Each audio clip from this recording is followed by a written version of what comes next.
Hey everyone, Axelar team here. Wanted to go through a quick introduction and demo of our newly released satellite application. It is a simple UI that allows you to facilitate the transfer of assets across chains. In terms of asset support, the list is ever growing, but as of day one, that'll include UST and Luna on Terra, to and from a half dozen or so EVM chains. For the purpose of this demo, I think what we'll look to do is kind of walk through the steps of transferring, just to pick some examples, to transferring UST from Terra to Avalanche, and some of the steps that we would take there. So just getting right into it.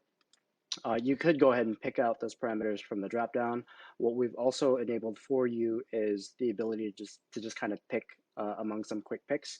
So that flow I just described, that's exactly here. You see that sort of auto-populates for you.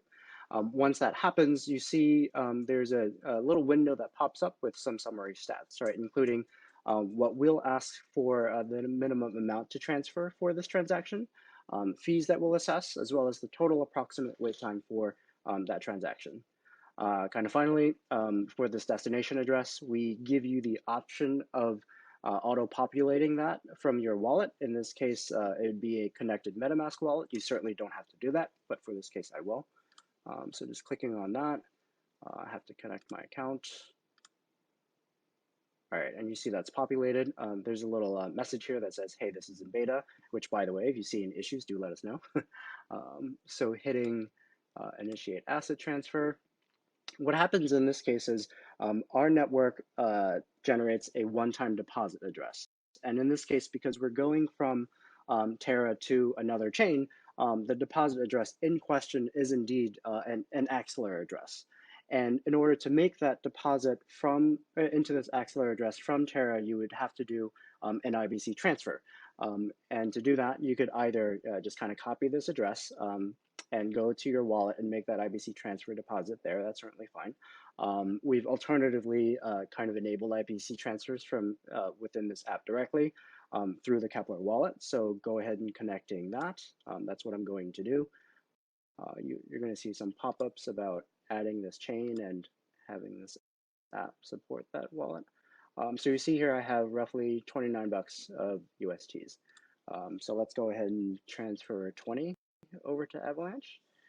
Once you hit that, you're going to see another pop-up from Kepler kind of confirming the details of your transaction. So hitting approve.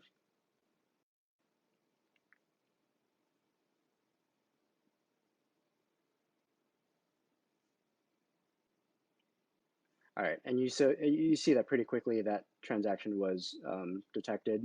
We give you a link to Terra's Block Explorer where we can view the details of it. Going through this, terms largely look okay. You see the deposit address in question here.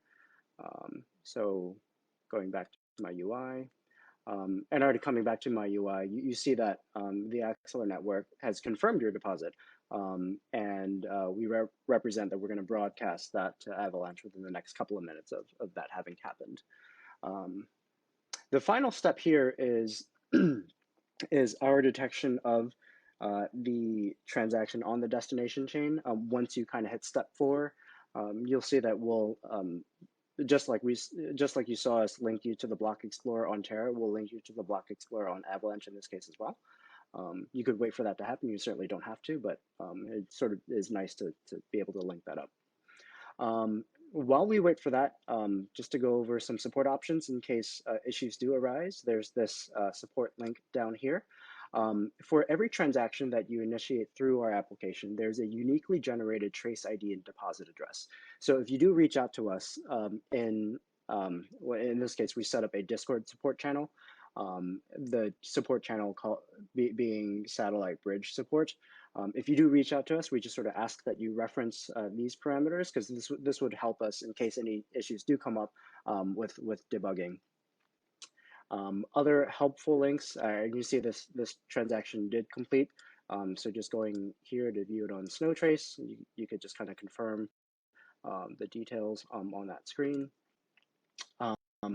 One of the things that you may want to do is if you're transferring to an Avalanche chain and you want to see it in your MetaMask wallet, you're going to want to make sure that you have the relevant token contract for, in this case, USTs on Avalanche. We actually provided a link for what the list of those token contracts look like here.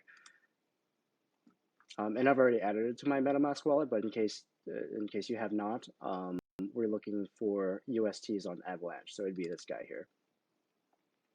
In terms of other helpful links, so the Discord we talked about, the instructional video, it's a link to this video, and we'll have a Medium guide as well with some screenshots and kind of step-by-step directions of exactly what we just kind of talked about. So I think that's it. We could at this stage go in the opposite flow. I don't think we necessarily have to, but just maybe it'd be worth kind of going through some differences there when you're going from an EVM chain back. So kind of like before, you can auto-populate the destination address. Here, this is just my Terra address from my Kepler wallet. So in hitting initiate asset transfer, the deposit address that is generated here is actually a deposit address that that'll be on the Avalanche network. So you could go ahead and go directly into your MetaMask and make that deposit that way.